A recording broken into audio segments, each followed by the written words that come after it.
Okay, ngayong araw pag-usapan natin yung topic na kung yung mode of discovery ba sa civil cases or sa civil procedure applicable sa criminal cases or sa criminal procedure. Ang sa civil procedure, mayroon diyang 5 sa rule na mode of discovery. Mayroon diyang depositions, Rule 23, mayroon diyang written interrogatories, Rule 25, mayroon diyang request for admission, Rule 26, mayroon diyang request for production or inspection of documents or things, Rule 27, mayroon diyang physical and mental examination of persons. So, nasa civil procedure yan. Ngayon, sa criminal procedure, mayroon diyang dalawa na provision mode of discovery. Rule 116, Section 10, and then Rule 119, Section 12, 13, and 15. Okay? So, tandaan nyo na lang yan. Okay. Ang bibigyan ko kayo ng jurisprudence na una, may mga jurisprudence na strict yung court na hindi mo pwedeng i-apply yung mode of deposition sa civil case sa rules on civil procedure sa criminal cases. Kasi sabi ng court, mayroong sariling rules ang criminal cases which is governed by the rules on criminal procedure. Bigyan ko kayo ng cases. Okay. Yung una is Go versus People. Go versus People 2012. Yung prosecution dito ay nag-file ng motion na kunin yung oral deposition ni Ping. Kasi, yung problema dito, yung witness ng prosecution ay nasa Cambodia kasi tinitreat ng lung cancer. So, paano mo dadalhin sa court yan pag nag-trial? Di ba? Paano mo kukunin yung testimony yan? Nasa ibang bansa kasi nga may lung infection. Nandoon naka-confine sa Laos, Cambodia. So, ang ginawa dito ng abogado ng prosecution, because of the ill health of Liu Wenpeng, nag-file siya ng motion sa MTC to take the oral deposition of Ping doon sa abroad, kunin yung testimony niya, i-preserve yung testimony niya, ipe-present sa court. Okay, pinayagan ng court. Sabi ng court, ang pagkuha ng deposition ng oral testimony ng witness ay void. Hindi pinayagan ng court because, number 1, sa Rule 119 Section 15, mayroon lang diyang dalawang cases na pwede mo ma-apply yung mode of discovery, which is taking the testimony of the witness or deposition. Number 1, because the witness is sick or infirm. Okay? Pangalawa, kung ang witness is about to depart the Philippines na walang definite time of return. So, kailangan mo makuha na agad yung testimony niya, ma-preserve mo yung testimony niya by deposition. Kasi nga, wala na siyang tsansa na baka hindi na siya bumalik, hindi alam kung kailan siya babalik. Pero, ang requirement is that doon mo siya dadalhin sa court or sa judge kung saan ang kaso is pending. So, in other words, physically, pupunta pa rin siya doon, no? Para kunin yung testimony niya. So, napaka-strict ng Rule 119 with regard to the prosecution. Yan yung kung witness ng prosecution, ha? Pero kung witness ng akusado, pwede mong kunin yung testimony niya by deposition kung more than 100 kilometers siya from the place of hearing to be conducted. So, malayo siya, more than 100 kilometers. So, kukunin mo na lang yung testimony niya. Pangalawa, kung sick or infirm siya. Pero ito, pwede siya sa judge or any member of the bar or any inferior court which is directed by a superior court. So, hindi kailangan na sa lugar kung saan ang kaso is pending. By any judge, by any member of the bar, or by an inferior court directed by the superior court. Ang rason dyan is that ang rule ay medyo pabor sa akusado. Unlike sa kung ang witness ay sa prosecution, kunin mo yung testimony niya sa harap ng judge or sa korte kung saan pending ang kaso. Ngayon, sa kaso ni Go, prosecution witness to. So, dalawa lang yung exemption. Kung sick or infirm siya, kung about to depart siya from the Philippines with no definite time of return, tapos sa harap tapat ng judge, or sa court kung saan pending ang kaso. Ngayon, ang tanong, pasok ba siya doon sa requirement na yon? Ang sagot ay hindi. Because, although sick or infirm siya, pero nandoon na siya sa Cambodia, tinitreat ng lung cancer. So, wala na siya, hindi siya, yung testimony niya, hindi kinuha sa court or sa judge kung saan pending yung case. So, sabi ng court, hindi pwede yan. So, void yung kanyang testimony. Okay. Another case, 2008. Okay. Ito naman, estafa na kaso. Nag-file dito yung abogado ni Concepcion ng motion na kunin yung testimony ni Concepcion through a deposition. Yung rason kasi dito, weak physical condition na and matanda na si Concepcion. Okay? So, yung kanyang freedom and mobility is affected. So, kinuha, kung hindi ako nagkakamali, kinuha yung testimony niya doon sa branch clerk of court ng Makati. Hindi sa judge. Okay, now ngayon, ano sabi ng Supreme Court? Sabi niya, yung kaso dito is criminal. So, therefore, yung i-apply nyo is yung rules on criminal procedure. And then, Rule 119, sabi diyan, again, ma-apply mo yung mode of discovery, makuha mo yung testimony ng witness by deposition, is that kung siya ay sick or infirm, siya ay about to depart with no definite time of return.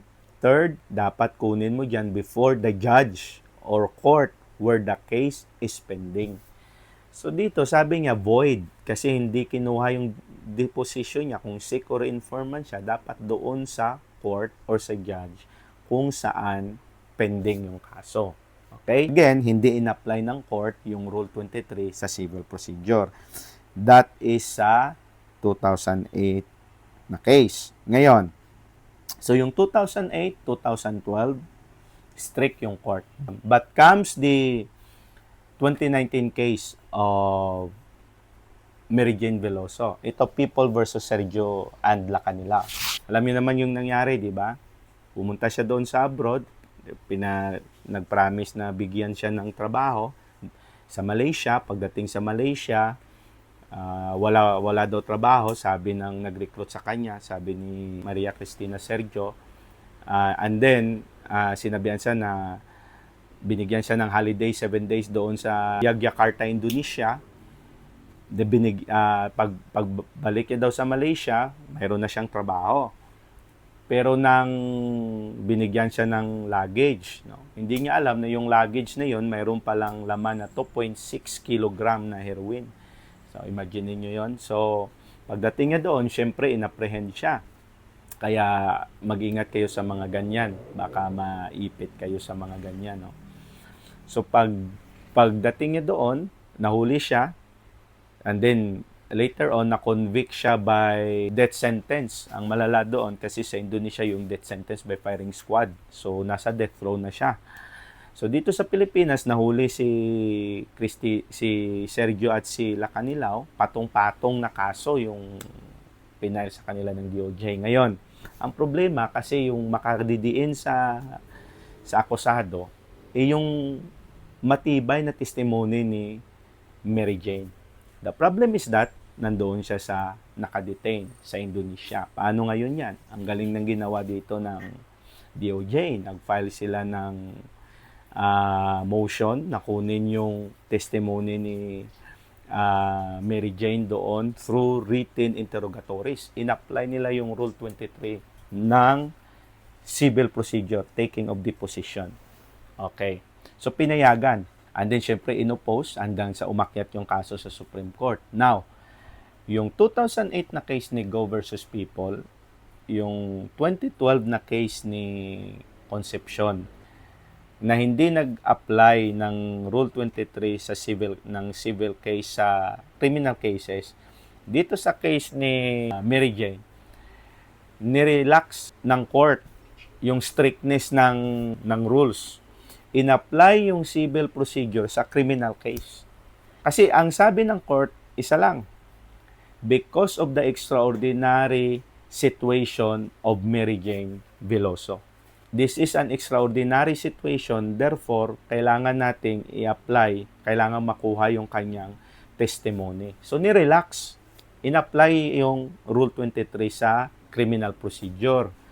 Ngayon, sabi ng Supreme Court dito, kung i-apply mo yung Rule 119, Section 15, dalawa lang yung dalawa lang yung sitwasyon na pwede mo makuha by deposition, yung to perpetuate the testimony of the witness, to preserve the testimony of the witness. Dalawa lang.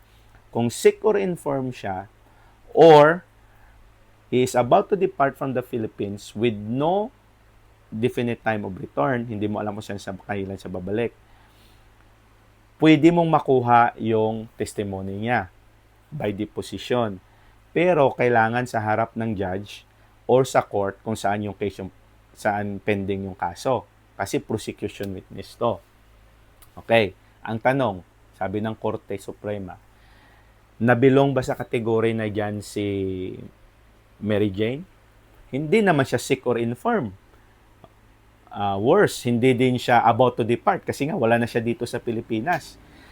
Third, hindi rin siya pwedeng humarap sa judge kung saan pending, kung saan yung pending yung kaso kasi nga yung kaso niya nandoon sa abroad, and in fact she is already in a death row. So hindi nga siya doon makalabas sa detention cell niya. So ano ngayon yan? Hindi mo na lang papayagan yan. In fact, sabi ng court, yung Prime Minister, yung President mismo ng Indonesia na si Widodo, kung tama yung I remember it right, inacknowledge yung request ng DOJ. Inacknowledge. So, kung inacknowledge yan ng sovereign state, sayang naman yung kung tayo mismo hindi natin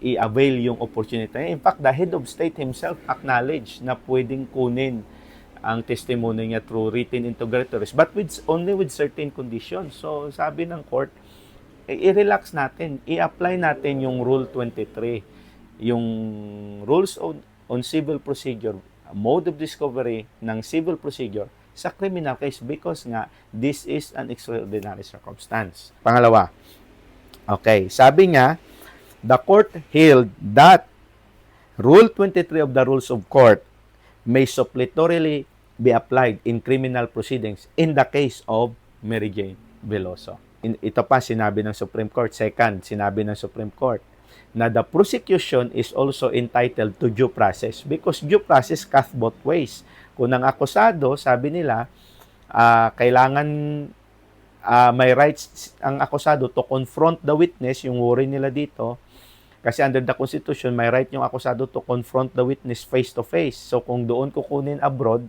mababiolate daw yung due process. Pero sabi ng court, bago niya sinagot ng court yan, yung kung mababiolate ba yung due process ng akusado, sabi ng court una, sandali lang, yung due process is both sides, hindi lamang sa akusado. The prosecution is also entitled to due process kasi witness nila yan. So kung i-apply natin strictly ang Rule 119 ng criminal procedure, masa-shut off yung mouth ng witness ng prosecution kasi nga hindi siya na-fall sa sitwasyon ng criminal procedure.